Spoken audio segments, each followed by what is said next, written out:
Assalamualaikum warahmatullahi wabarakatuh. Kembali lagi di channel Kisah Warganet. Di video kali ini, saya akan menceritakan sebuah cerita yang saya dapatkan dari akun Twitternya Payung Hitam. Cerita ini berjudul Sumpah Pocong. Tak usah lama-lama, kita ke ceritanya.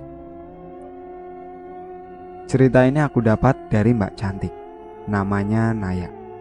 Aku pas dengar kabar kejadian ini dulu shock, tapi lebih shock lagi pas tahu detailnya. Mengocok perut? Tidak, tapi mengocok perasaan. Dari sekian cerita yang aku olah, cuma ini bikin bingung antara mau nangis, marah, atau ketakutan.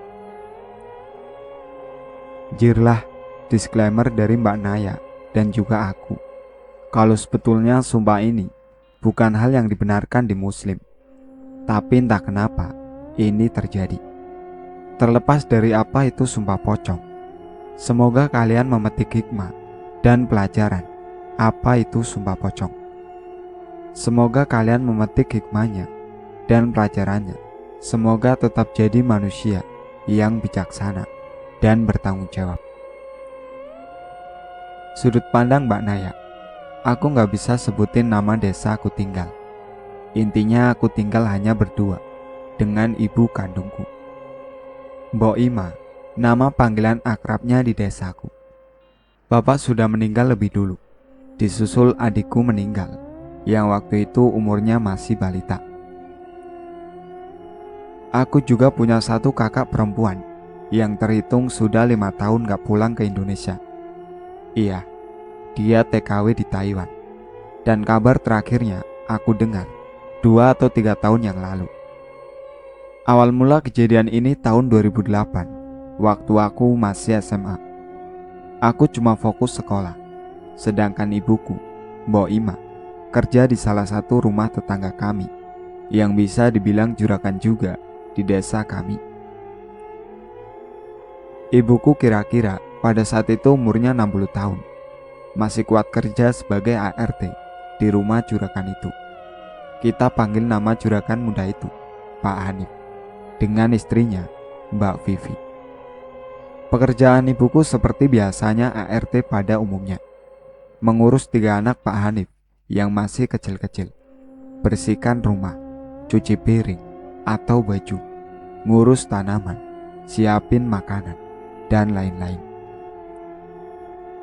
Tapi aku beruntung, ibu bekerja di sini karena keluarga Pak Hanif selain dermawan, tapi juga gak pernah menindas orang. Apalagi istrinya yang selalu kelewatan baik sama ibuku. Seringkali pekerjaan ibuku sedikit karena sudah diselesaikan dengan Mbak Vivi. Seringkali waktu ibuku baru datang pagi-pagi, ibuku malah disuguhi sarapan dengan Mbak Vivi. Malah setiap kali sore ibuku mau pamit pulang ke rumah, Mbak Vivi gak jarang menitipkan makanan matang untukku di rumah. Mereka memang sering makan masakan enak yang mewah, supaya Naya juga bisa coba di rumah. Selalu begitu salam Mbak Vivi untukku waktu menitipkan makanannya ke ibu. Ibuku sering cerita, Mbak Vivi memang istri yang rajin. Bahkan rajinnya mengalahkan ibuku yang ART-nya. Ibuku seringkali gak enakan, padahal Mbak Vivi sah-sah saja kalau bermalas-malasan atau bersikap bak ratu. Tapi Mbak Vivi anggap ibuku ini seolah ibunya juga. Pak Hanif ini sungguh sempurna di mataku, disegani dan dihormati karena beliau kaya raya. Lahan bisnis pertaniannya di mana-mana. Juga sudah bangun masjid megah di desa kami. Belum lagi, beliau orang yang religius. Bukan cuma warga yang merasa segan, tapi ibuku bahkan Mbak Vivi sendiri pun segan dengan sikap pendiam dan berwibawanya Pak Hanif. Begitulah latar keluarga dari keluarga tempat ibuku bekerja. Setelah 3 tahun bekerja di sana, aku dengar suatu hari keluarga Pak Hanif pergi ke Malang selama beberapa hari. Tapi ibuku tetap bekerja di rumah Pak Hanif yang kosong tersebut. Jadi Pak Hanif menitipkan kuncinya ke ibuku. Singkat cerita, setelah kepulangannya dari luar kota, ibuku yang lagi di rumah dipanggil Pak Hanif ke rumahnya. Pulang-pulang dengan wajah ibuku yang lemas. Ibu cerita kalau emas perhiasan Mbak Vivi raib. Mbak Vivi yakin perhiasan itu ia letakkan di kamarnya. Ibu semakin ketakutan karena baru pertama kalinya lihat Pak Hanif marah besar dan kesal sekali di hadapan ibu. Apalagi emas yang hilang itu adalah emas warisan dari keluarga mereka. Ibu menangis sejadi-jadinya di rumah, mengingat keluarga itu baik, dan ibu merasa dirinya gak sanggup menjalankan tanggung jawabnya jaga rumah Pak Hanif dengan baik. Pak Hanif dan Mbak Vivi pun heran kenapa tanpa adanya tanda-tanda maling, emas Mbak Vivi bisa hilang. Mbak Vivi juga yakin kamarnya dikunci rapat, tanpa ada kerusakan di pintunya juga. Hanya lemari tempat penyimpanannya saja yang terbuka, gak kayak semula. Selang beberapa hari, hilangnya emas perhiasan Mbak Vivi. Secara gak langsung Mbak Vivi dan Pak Hanif menunjuk ibu sebagai pelakunya. Gimana enggak?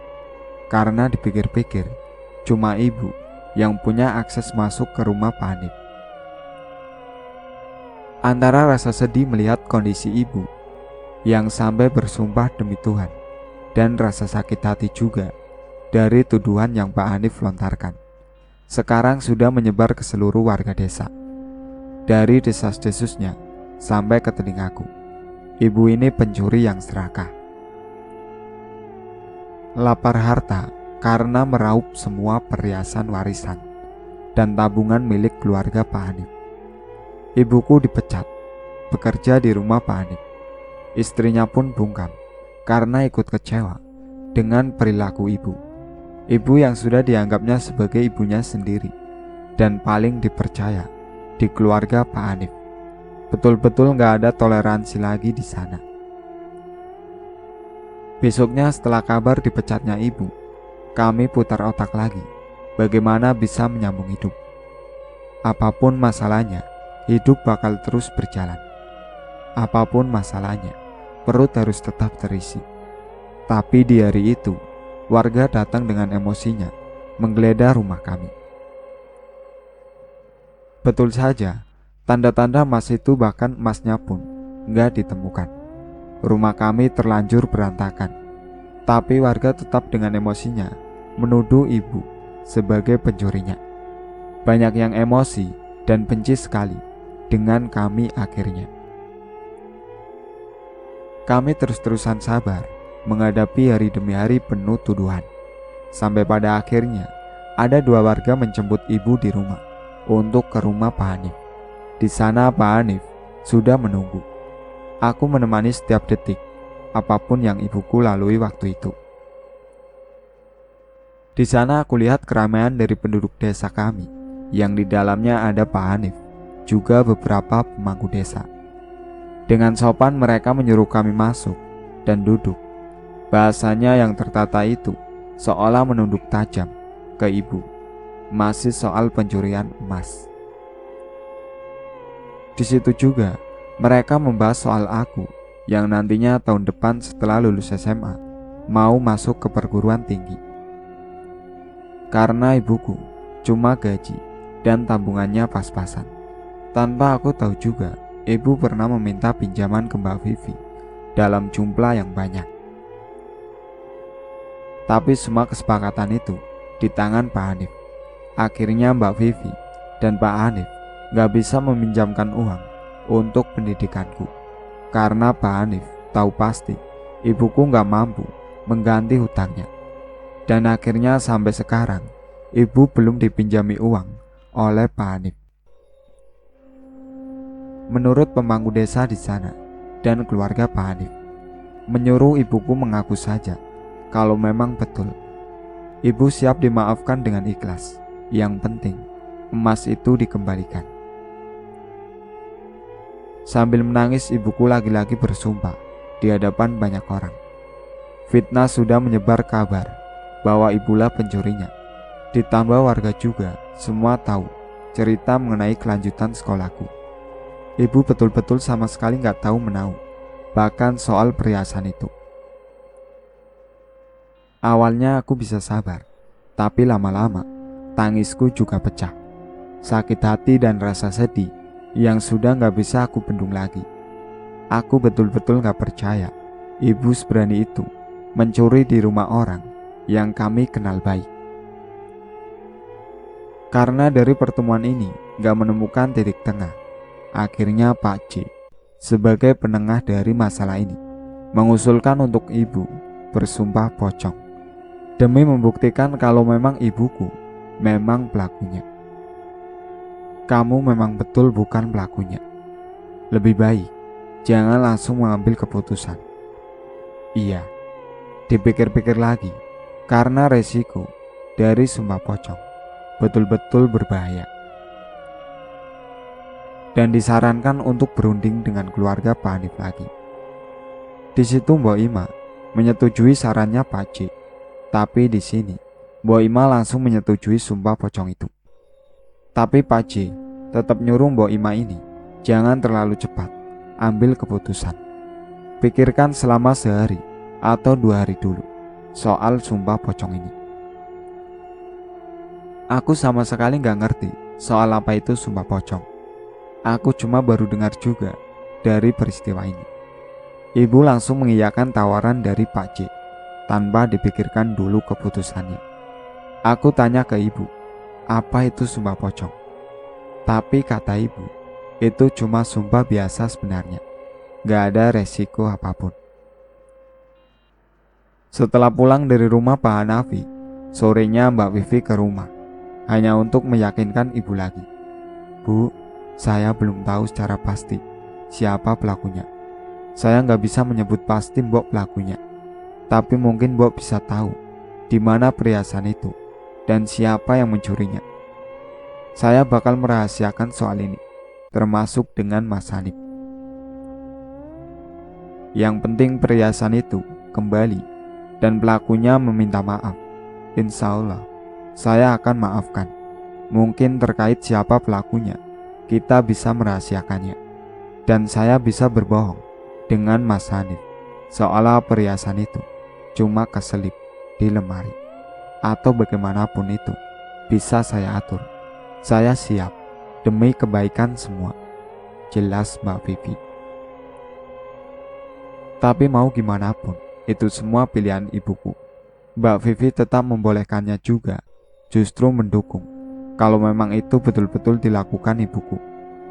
Sebelum pulang, Mbak Vivi memeluk ibu, berharap semua ini lekas menemukan jalan keluar. Tapi aku juga agak curiga dengan ibu. Sikap ibu kelihatan lebih panik dari sebelumnya, semacam gak siap. Aku juga lumayan gak yakin kalau ibu setuju dengan pilihannya sendiri. Aku lebih banyak diam dan gak ngomong sepatah kata pun soal sikap ibu. Aku juga terkesan sudah memfitnahnya kalau aku sudah memikirkan ini, apalagi kalau sampai bertanya. 2 hari berselang, akhirnya proses pun dilaksanakan. Yang tadinya mau digelar di masjid desa, tapi kami pindah ke tempat di rumah Pak Hanif. Karena keadaan yang gak memungkinkan, kasus ini sudah menyebar luas. Maka dari itu menimbulkan kerumunan masyarakat yang ingin menyaksikan. Ditambah menurut Pak C, takut ada hal yang gak diinginkan terjadi, karena prosesi ini gak bisa langsung disaksikan terlalu banyak warga. Sore itu ibuku diperlakukan layaknya sudah meninggal, karena memang itu syaratnya. Selepas asar, sekitar jam 4, barulah ibuku dimandikan dengan beberapa perempuan di desa kami, termasuk aku dan Mbak Vivi. Kemudian ibuku dikafani dan direbahkan di keranda yang kemudian diletakkan di dalam masjid. Dengan Pak C yang berperan sebagai saksi netral, prosesi ini dimulai. Dalam proses ini memang dibutuhkan seseorang yang gak ada di pihak siapapun. Di tengah acara berulah ibuku bersumpah, yang seingatku ibuku bilang, "Saya bersumpah, bukan saya pelaku, atas kehilangannya perhiasan milik Mbak Vivi. Jika saya berbohong, saya siap menanggung apapun akibatnya dari sumpah ini." Ucap ibuku dengan jelas dan padat. Selesai proses itu, aku dan Mbak Vivi membukakan kafan ibuku. Kemudian semua warga kembali ke rumah masing-masing. Sebelumnya, Pak J menitipkan secari kertas berisi nomor HP-nya untuk berjaga apapun masalahnya soal spiritual bisa menghubungi Pak J. Masih ada rasa ingin tahuku. Akhirnya aku tanya betul-betul ke ibu. "Beneran, bukan ibu kan pelakunya?" Pertanyaan itu betul-betul tak terbendung. Yang aku pikirkan apa jadinya jika betul ibu yang mencuri.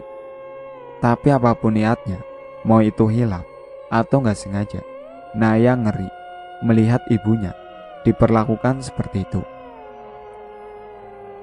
Di proses itu pun sangat-sangat serius. Aku memikirkan akibatnya bakal seperti apa kalau memang betul.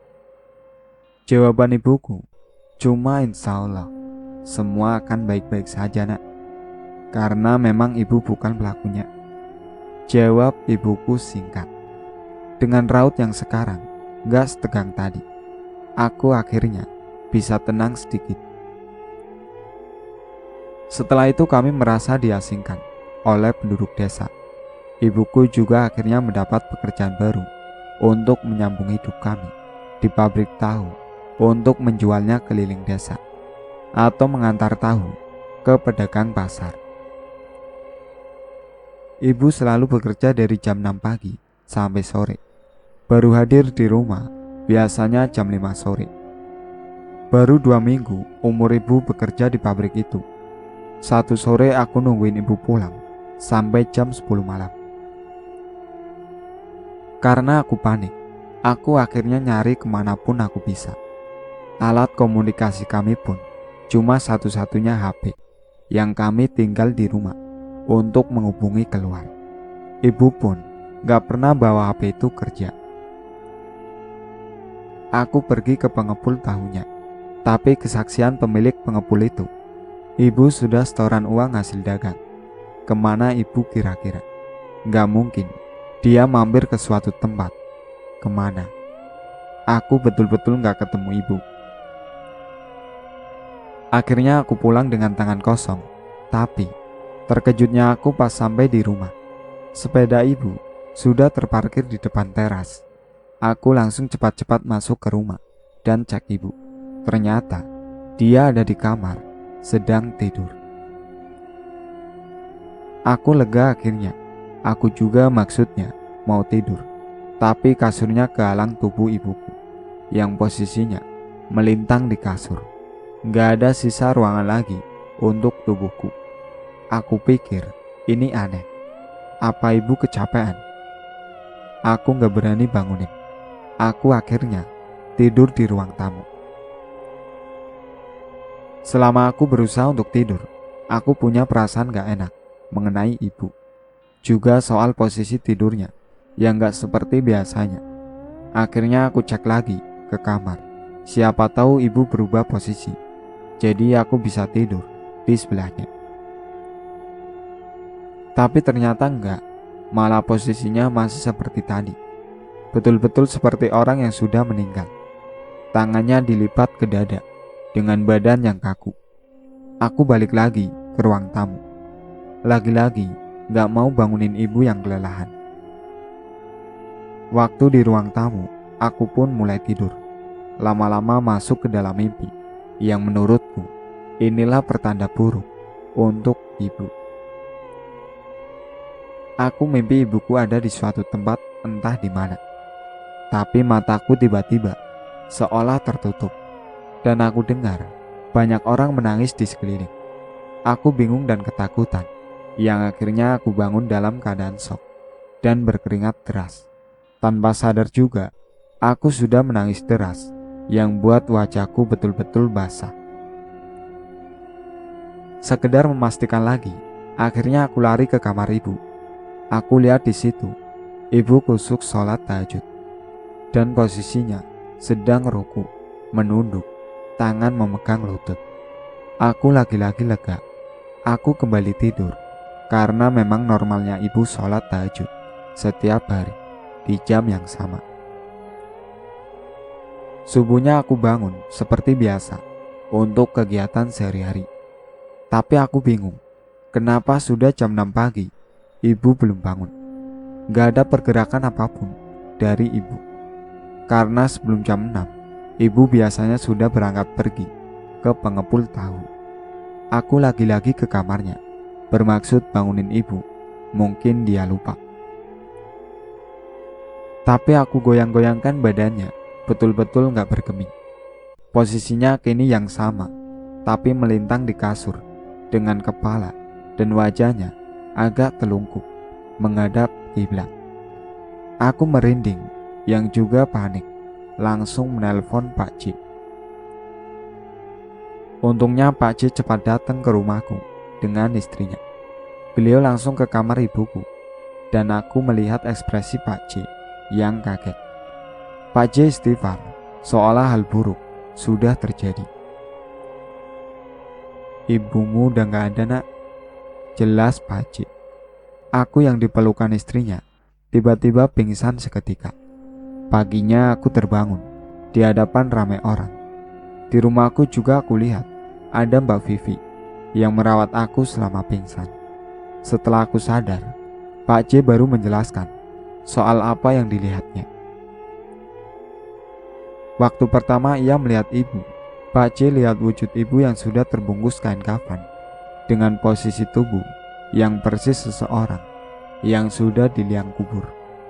Ditambah fisik dari ibu betul-betul sudah menyerupai pocong yang pucat dan tidurnya menghadap arah kiblat. Dari penglihatanku, ibu biasa saja, seperti orang yang sedang tidur normal. Malam itu juga diadakan acara tahlilan di rumah Pak Hanif. Karena pada saat itu aku masih SMA dan lugu, gak mengerti apapun. Jadi Mbak Vivila yang menyiapkan segalanya. Ibuku dimakamkan juga pada sore itu, yang dibantu keluarga Pak Hanif dan Mbak Vivi. Mbak Vivi selalu berusaha menenangkanku di dekatnya. Aku lihat gelagat Mbak Vivi yang merasa betul-betul menyesal dan bersalah padaku. Belum selesai sampai di sini, Pak J akhirnya mempertemukan aku lagi dengan keluarga Pak Hanif. Maaf dok, kami harus membahas ini. Walaupun saya tahu adik masih berduka, tapi pihak Pak Hanif butuh klarifikasi. Jelas Pak C, yang hanya aku balas dengan anggukan. Sebetulnya, menurut Pak C dan keluarga Pak Hanif, sebelum ibu dimandikan atau masih dalam keadaan tidur, mereka melihat ibuku sudah rapi menjadi pocong. Keadaan yang sungguh berbeda dari apa yang aku lihat. Cuma aku melihat ibu layaknya orang tidur biasa. Pak J juga bilang, memang ini konsekuensinya jika berani berbohong dan bersumpah pocong. Ya resikonya kematian. Aku yang masih gak terima sama sekali kalau ibuku pencuri, bahkan berani berbohong. Aku jelaskan pada mereka kalau ibuku sakit biasa. Ibu memang punya riwayat sakit ginjal, tapi sudah lama dan didiagnosa gak begitu parah. Aku masih gak menduga kalau ibuku mencuri barang berharga dari Mbak Vivi, orang yang begitu baik dengan keluargaku, yang sering disanjung, juga ibuku, soal kebaikan mereka. Setelah dipikir-pikir, gak ada yang gak mungkin. Aku perlahan menerima kenyataan kalau memang ibuku yang nyuri. Sebetulnya kurang puas mungkin dari Mbak Vivi yang belum menemukan di mana emasnya. Tapi Mbak Vivi juga akhirnya memaafkan dan lebih menyesal mengambil jalan nekat seperti itu. Daripada hartanya yang gak seberapa itu harus menelan korban lagi. Jadi Mbak Vivi Lebih baik gak nyari lagi siapa pencurinya. Gak ada yang bisa menggantikan nyawa, tapi harta bisa dicari lagi. Setelah kepergian ibu, aku jadi sendirian, hidup mandiri. Ya mau gimana lagi? Rasanya semakin aku sendirian, aku masih merasa ibu ada di sini. Wangi serimpit khas jenazah masih tercium di penjuru rumah. Antara sedih tapi ngeri. Beberapa hari kemudian, aku mimpi bertemu ibu. Aku yakin ini bukan mimpi, karena terlalu nyata. Tapi kalaupun ini nyata, ini terlalu gak logis. Aku dengar ibuku sambil mengelus rambutku dan memanggil, "Duk, Duk." Kemudian aku bangun, melihat di depanku ada ibu yang sedang sholat, memakai mukena putih dengan posisi ruku di samping tempat tidur. Aku masih gak yakin ini mimpi. Aku amati gerakannya nyata. Bahkan angin malam waktu itu terasa semilik. Semakin aku amati, aku semakin lemas dan gelap. Bangun, hari sudah pagi. Tapi aku bukannya segar, malah ngerasa lemas. Dan aku pingsan lagi. Setelah dari kejadian itu, aku jadi takut ada di rumah sendirian. Jadi aku cerita ke Mbak Vivi, Pak Hanif, bahkan Pak C, kalau ibu masih ada di rumah.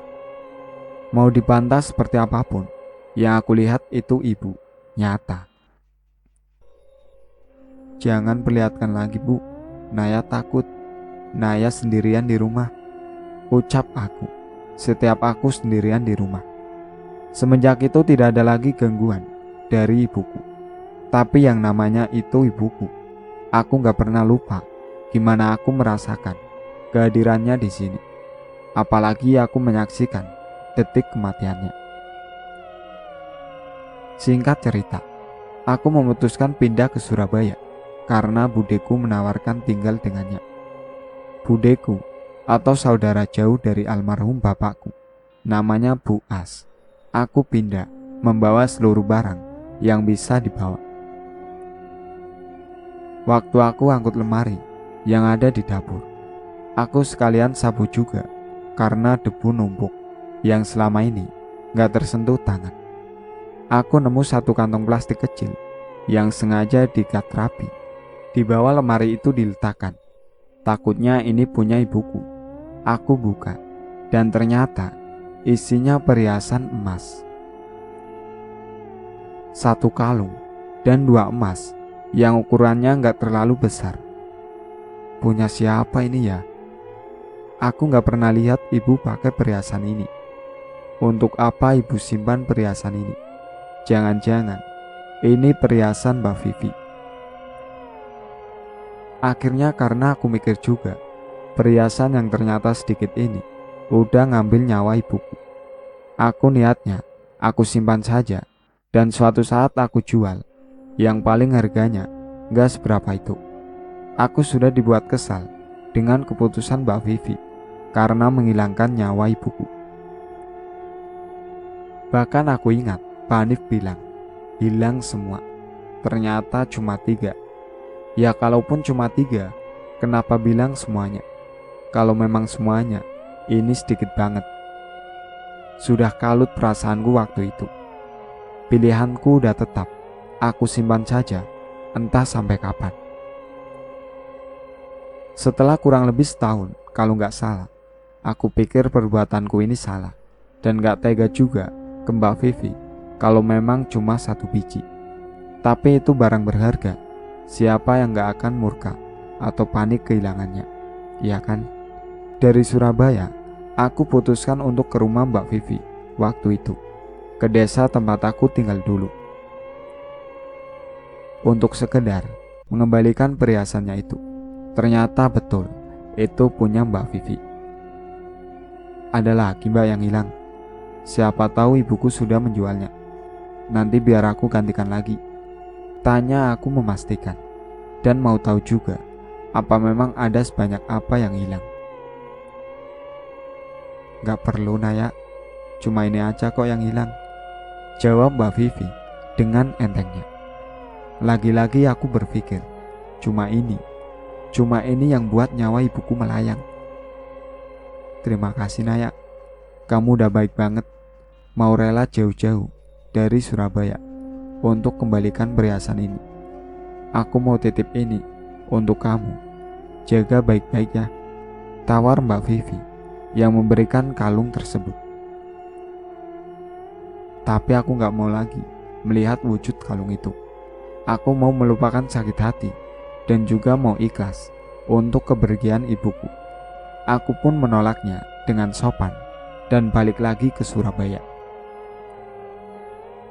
Dari jalan pulang menuju Surabaya, aku berkecamuk. Mencuri bukan hal yang dibenarkan, tapi aku gak pernah habis pikir. Ibuku mencuri cuma untuk biaya kuliahku, bukan untuk kekayaan dan kepuasan. Kalaupun untuk kaya, sepertinya ibuku bakal mencuri dengan jumlah yang banyak. Orang yang sekali diampuni, ketahuan mencuri pun bakal mengulang hal yang sama. Bertambah-tambah dan bertambah banyak jumlah yang dicuri. Tapi sebagai korban juga, harusnya Pak Hanif tidak melebih-lebihkan menyikapi kasus ini. Akhirnya aku hidup di Surabaya dengan tenang, memulai segalanya yang baru. Dan akhirnya siap menceritakan ini ke banyak orang untuk sharing, tanpa menjauhkan aib sendiri. Untuk nama yang sudah aku sebut di atas, sudah aku samarkan identitasnya.